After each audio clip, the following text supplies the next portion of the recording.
What's going on, guys? It's Greg here, aka NYPrepper. It is Thursday, March 28th, 2024, and I have another emergency alert to share with you guys. Right now, it is 14:09 Eastern Time here in the United States, and we have some major breaking news coming in from Russia. So, what you're looking at here is a Russian ICBM mobile launch vehicle.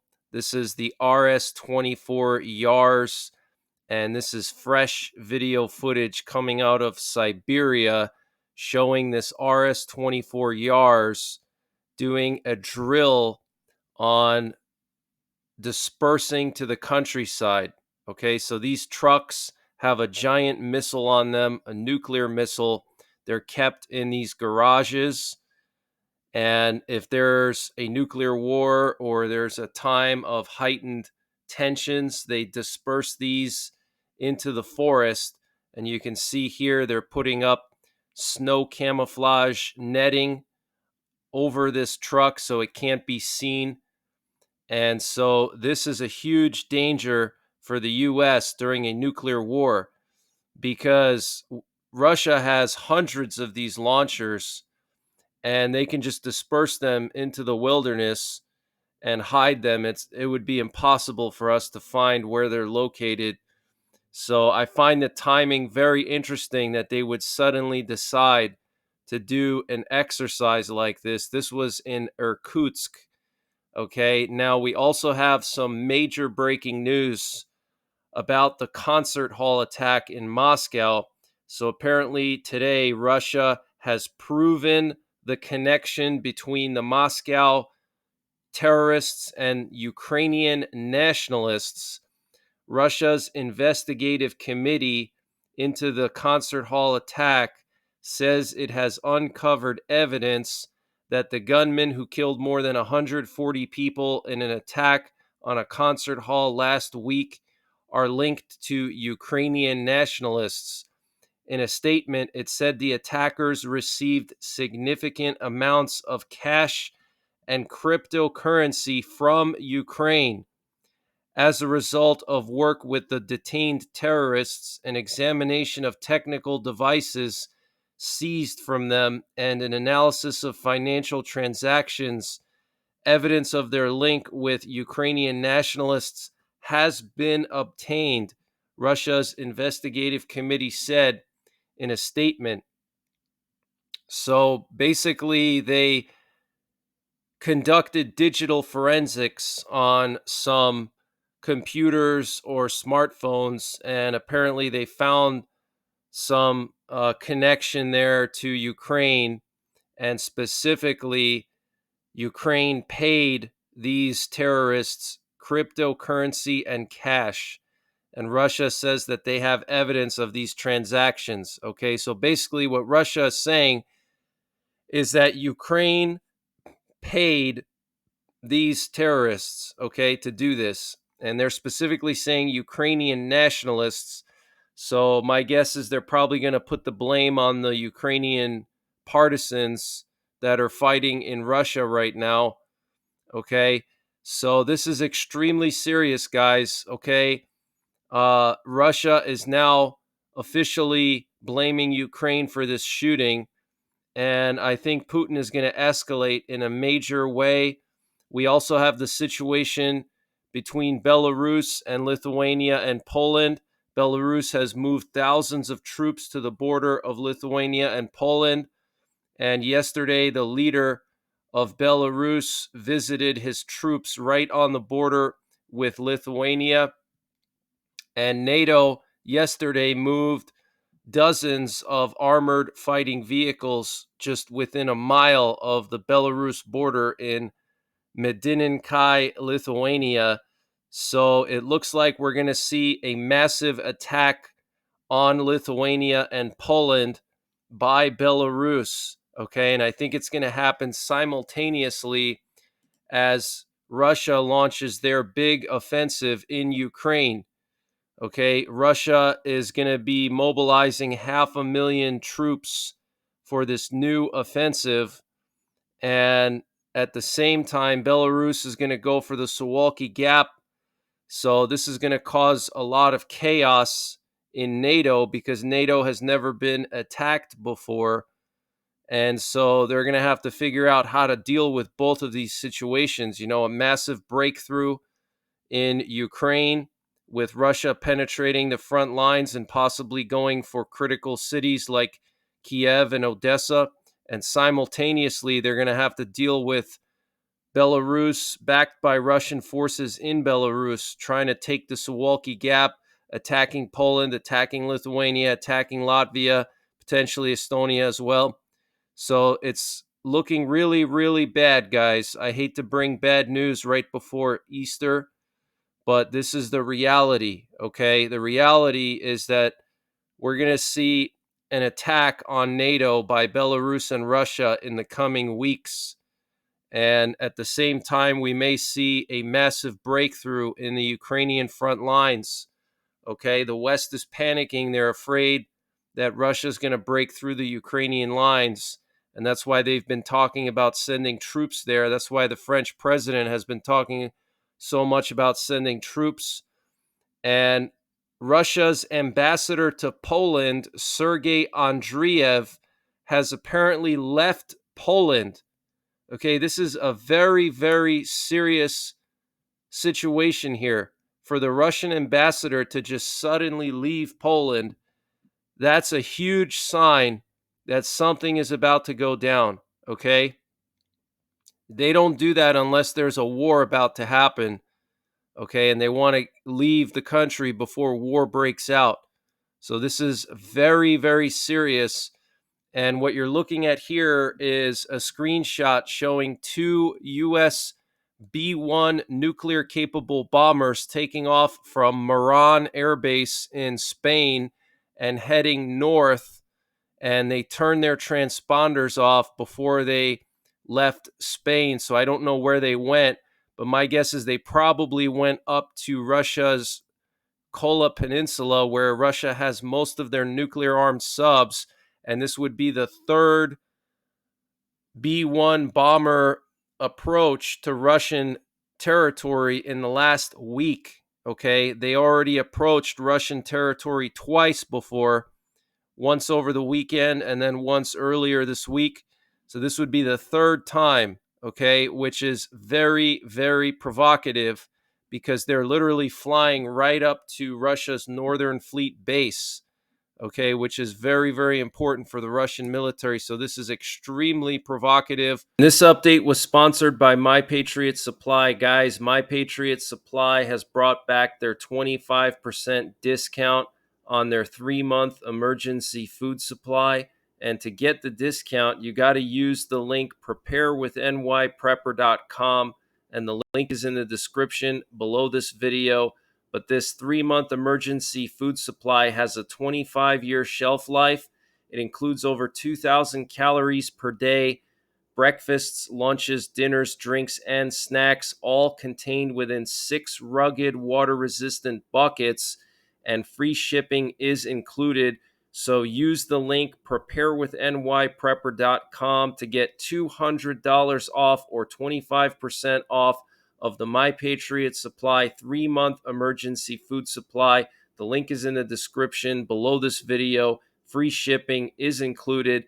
They also have a general store where they sell all kinds of prepping and survival products, and they're always running various discounts.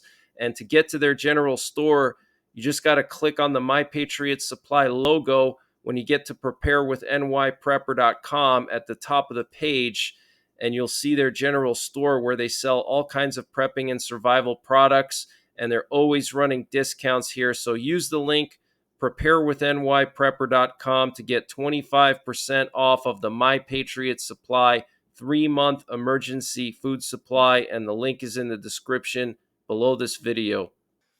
And we also have some breaking news that there's an unusual deployment of U.S. Air Force B-1 bombers to Spain and also B-52s in Diego Garcia. Okay, so it looks like the U.S. is preparing for contingencies, okay? An escalation in the Middle East.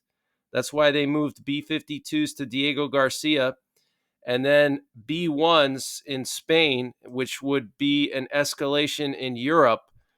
Okay, and here we have pictures, recent pictures, one from Moran Air Base showing multiple B-1s in Moran, and then B-52s in Diego Garcia.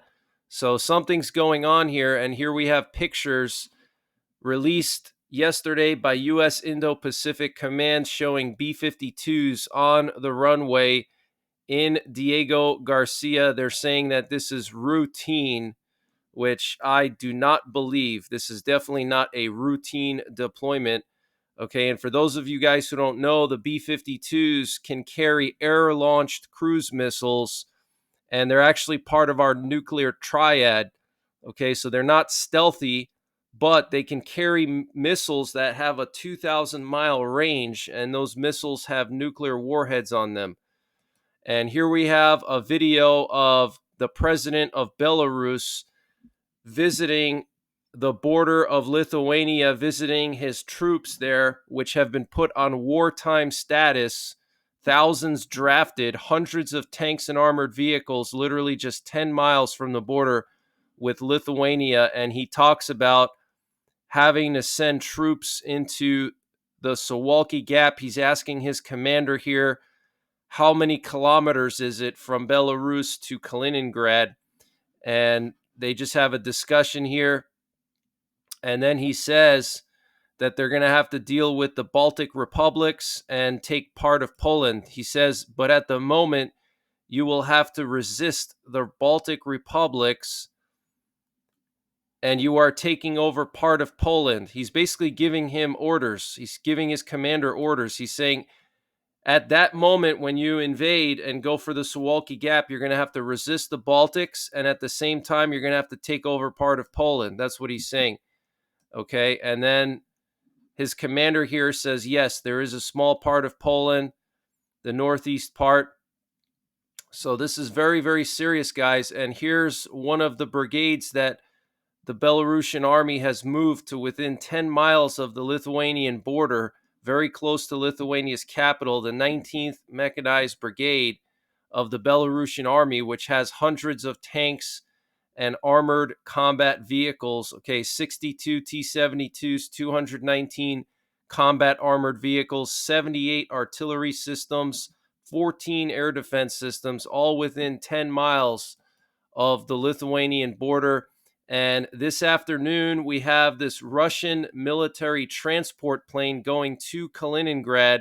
Check this out. An Antonov 148 just left Moscow and is landing in Kaliningrad. I find the timing to be very, very suspicious. And according to an open source intelligence group in Belarus with contacts in the Belarusian military, the Belarusian Air Force conducted training on relocating aircraft to reserve airfields. The 61st Fighter Air Base and the 116th Assault Air Base participated in the training yesterday.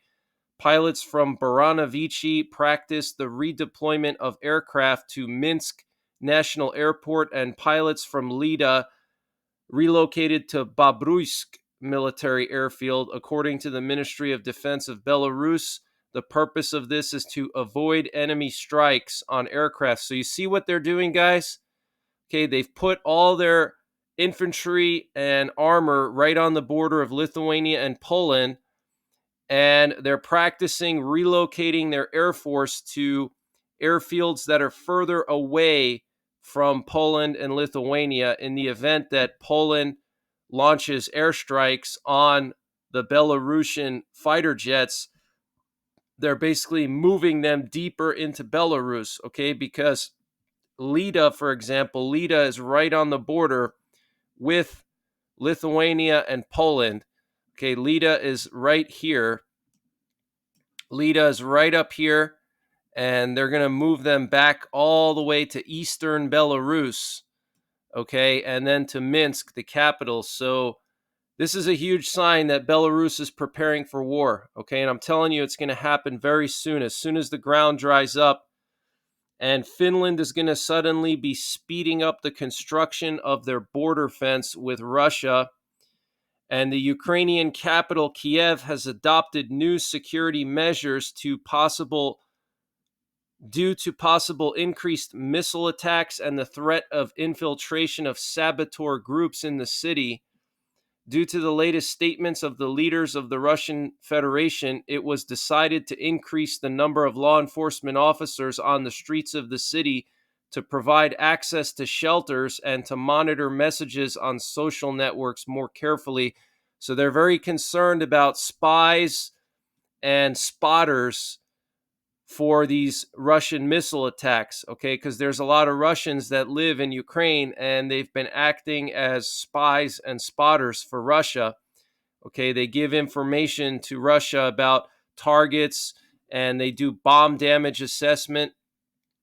So the Ukrainian police are going to try to catch these spies like they did in the beginning of the war, okay? Because they're concerned with this whole terrorist attack and everything, that Russia's going to start, stepping up the missile attacks in a crazy way. And the Ukrainian armed forces are not ready to defend themselves in the event of a major Russian offensive. This was reported by CBS News. So very concerning. Here we have a picture coming out of Belarus. One of these Belarusian army units was practicing chemical warfare. Okay, look at this, guys. This is absolutely insane. Okay. And I want to remind you guys that ISIS is threatening Europe. They put out this picture yesterday and it says, "Who is next?" And it says here, Rome, Madrid, London, Paris. Okay, so any of you guys in Europe, be on high alert. Avoid crowded public places, large gatherings. Okay, and I want to just share this video with you guys showing the Ukrainian military preparing a massive network of trenches and bunkers along the border with Belarus. Look at this, guys. Look at this concertina wire. Look at these bunkers. This is like something out of World War II.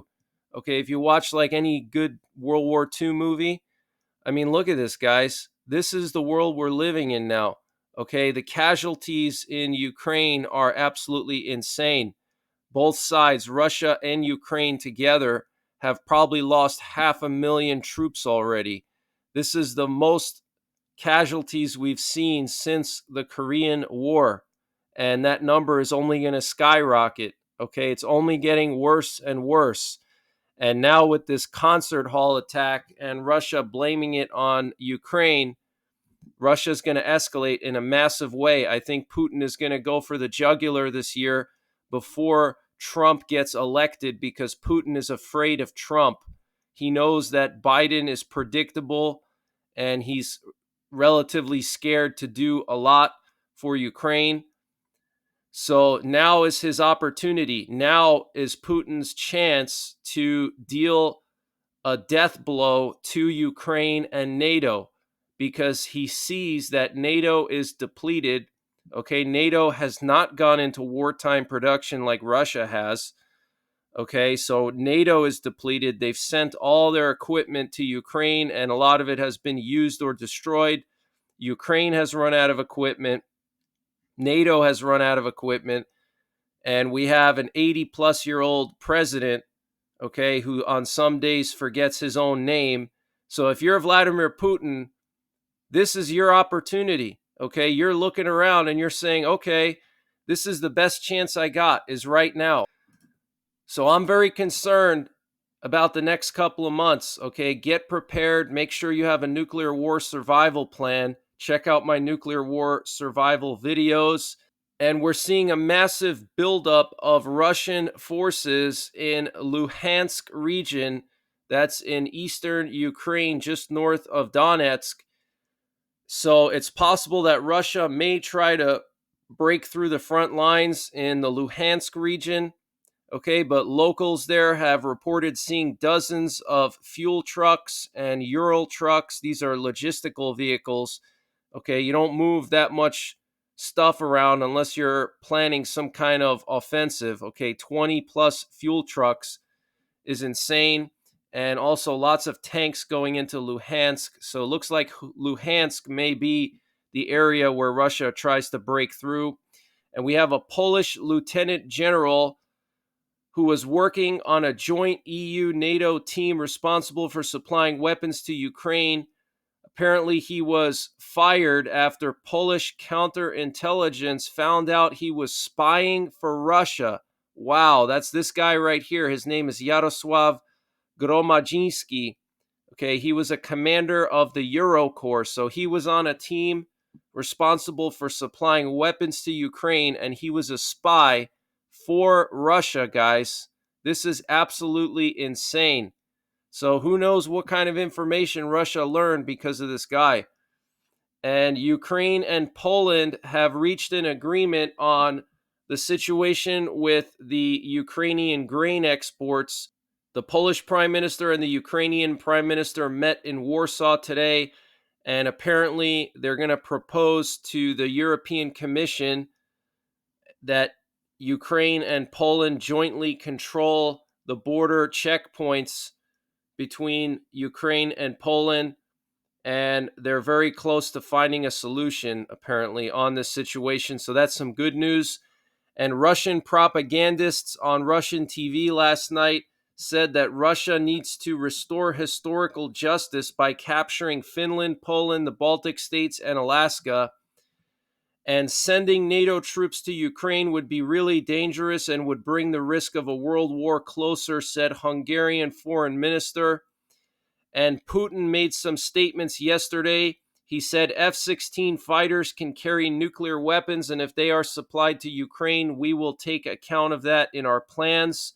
He said statements about a possible Russian attack on Poland, the Baltic states, and the Czech Republic are meaningless, basically denying that there's any plans to attack Poland or the Baltic states, which we see is clearly a lie, just like Putin lied about his plans to attack Ukraine. You remember when they were moving forces to the border of Ukraine, and Putin was saying, oh, it's our own territory. We can move forces anywhere we want. We're not going to attack Ukraine. That's crazy. We would never do that. And that's exactly what he's saying now.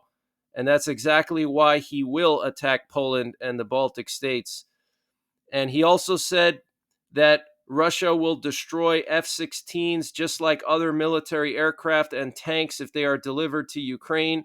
And he said if F-16s are launched from third countries, basically European countries, they will become legitimate targets for Russia. He said supplying F-16s to the Kiev regime will not change the situation on the battlefield. He also said that Russia was deceived by the Minsk agreements, basically saying he's not interested in any peace deals with Ukraine at this point. And he said Russia is not going to fight with NATO. That is just nonsense, another lie. And he said NATO is expanding into Asia and Latin America now. And he said it was not Russia that moved to NATO's borders. He said NATO came close to Russia, and Russia is only protecting its people. And Moscow will respond to Latvia's decision to expel a Russian diplomat. This was stated by a Russian foreign ministry official. And Sergei Narishkin, director of the Russian Foreign Intelligence Service, has visited North Korea, where he held negotiations with North Korea's Minister of State Security. Wow. And Maria Zakharova, the spokeswoman for the Russian Foreign Ministry, said, we would like to remind the Japanese government that Russia's sovereignty over the Kuril Islands following World War II is an absolutely irrefutable and irreversible objective historical fact. There can be no question whatsoever regarding this matter. It is closed forever. So basically, Russia is doubling down on their claim to the Kuril Islands. And in Russia, there was a collapse of gasoline production by 14% compared to the same period last year due to Ukrainian strikes on oil refineries. Russia now has to import gasoline from Belarus. Interesting. And the UK Telegraph is now reporting that NATO is discussing plans to shoot down Russian missiles if they approach the alliance's borders. And this comes after 4 missiles have already flown into Poland. And Australia proposes a new law to ban Russians from the country. Under the new legislation, the Australian immigration minister would be able to impose a ban on visa applications from any country he deems detrimental to national interests. The law would not only apply to asylum seekers or economic migrants, but even prospective tourists. And the Serbian intelligence chief announced that Dodik, the leader of the Republika Srpska in Bosnia-Herzegovina, will be arrested in an operation carried out by the West. And this comes a day after the Serbian president posted a message on Instagram saying he had received directly threatening information about the vital national interests of Serbia and the Bosnian Serb entity. So what you're looking at here is the post from the Serbian president. He said, "Difficult days are ahead of Serbia. At this moment, it is not easy to say what kind of news we have received in the last 48 hours. They directly threaten our vital national interests, both of Serbia and Srpska. In the coming days, I will introduce to the people of Serbia to all the challenges that lie ahead. It will be difficult, the most difficult so far. We will fight. Serbia will win." So if you guys are not aware, there's a Serbian population in Bosnia, and basically the Bosnian authorities want to arrest the leader of this separatist group in Bosnia, okay? And so obviously Serbia is not happy about it, and Serbia is Russian-backed. So this is very, very concerning, and the Serbian-controlled separatist region of Republika Srpska has convened a special session of their parliament today focused on the current security situation. So this is like a similar situation as Transnistria or even eastern Ukraine before Russia took it over. This is a separatist region of Bosnia called Republika Srpska, okay? And they're basically like their own little country, not recognized by anyone else except Serbia. So this is very, very serious, guys. We could see a war in the Balkans again. And Kosovo has apparently received the green light for membership in the Council of Europe. And a senior Israeli official has announced for the first time that the return of residents from northern Israel requires a land operation into Lebanon, and this will be after Rafah. Okay, basically confirming everything I've said. I told you guys that Israel's going to go into Rafah, and then afterwards they're going to go into Lebanon, and that's all going to happen probably this year, okay? And the Wall Street Journal reports that meetings between the Israeli defense minister and senior U.S. officials were not focused on how to stop the operation in Rafah, but instead on how to protect civilians during its rollout, and that both sides agreed that Hamas battalions in Rafah must be dislodged. Very interesting, because Kamala Harris said she was against the operation in Rafah and said it would be a mistake, and said that she hasn't ruled out consequences for Israel if they do that, but it looks like the U.S. military is on board with it because the U.S. military has common sense, and Kamala Harris is basically just an ideologue, okay? She doesn't live in the real world. Her whole life is dictated by her ideologies, not anything practical. And according to Al Jazeera, the death toll from IDF strikes in Lebanon last night reached 9. Apparently 7 militants were killed. So very serious airstrikes in Lebanon. And this is apparently the highest number of casualties in Lebanon in a single day since the war began last October. Hezbollah officials are now issuing threats of retaliation. And 2 U.S. military cargo planes landed at an American base in eastern Syria, accompanied by helicopters for protection, loaded with weapons, ammo, and logistical materials. There was also a massive convoy of American military vehicles seen traveling to eastern Syria. So the U.S. military is beefing up their presence in eastern Syria. And the U.S. shot down 4 Houthi drones yesterday that were targeting a U.S. warship in the Red Sea. And Bloomberg is reporting that Turkey is set to become the biggest seller to the U.S. of artillery shells amid a global shortage in ammunition. And a spokesman for the Kurds said a big war will start in Iraq in the coming days. The Turkish state is preparing to start this war. So it looks like Turkey is going to launch a massive attack in northern Iraq against the Kurds. And Swiss banks have started closing accounts of Russians due to the risk of sanctions. And France is going to be supporting Brazil in developing nuclear-powered submarines. This was reported by the president of France, Emmanuel Macron. And an explosive Atlantic hurricane season is predicted for 2024, according to AccuWeather. And AccuWeather is forecasting 8 to 12 hurricanes, 4 to 7 major hurricanes, and 4 to 6 direct impacts on the U.S. And the reasoning for this is they're saying above average sea surface temperatures and a transition to La Nina, which is expected to happen this summer. And that would also mean a colder winter. Okay, so you need to prepare for a more explosive hurricane season and then a colder winter with lots of blizzards if you live in the northern hemisphere. Okay. And an investigation into the bridge collapse in Baltimore, Maryland reveals no electronic logs, cameras, or CCTV footage was found on the ship that hit the bridge. Additionally, a VDR sensor data was interrupted when the ship was being turned on and off, and audio recordings are difficult to understand due to background noise, according to an NTSB report.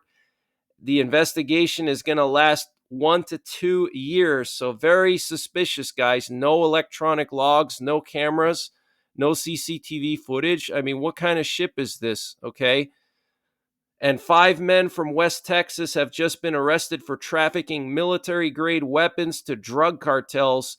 So that's very, very concerning. And we have the U.S. and allied forces conducting a massive exercise in the Beaufort Sea in the Arctic. This is Operation Ice Camp 2024. It's a 3-week operation designed to research, test, and evaluate operational capabilities in the Arctic region.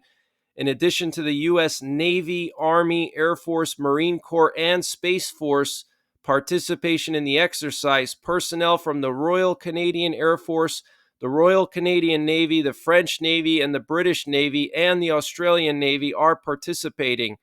So this is a huge exercise in the Arctic, guys.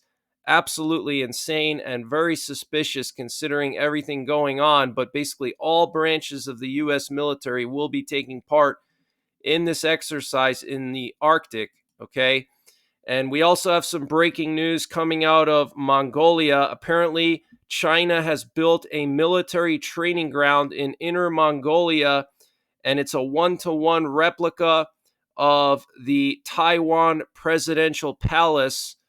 And apparently, the Chinese military has been using this to practice a raid on the Taiwan presidential palace. Okay, so here we have a picture of that. But guys, get prepared. Things are really spiraling out of control around the world. It looks like Belarus is about to attack Lithuania and Poland in the coming weeks. I'm telling you guys, it's not going to be much longer. Okay, the forces are at the border. They've relocated jets away from the border of Poland and Lithuania. And I think it's all going to happen simultaneously. We're going to see Belarus open a front in Lithuania and Poland. And then at the same time, Russia is going to launch this massive new offensive and try to break through the Ukrainian lines.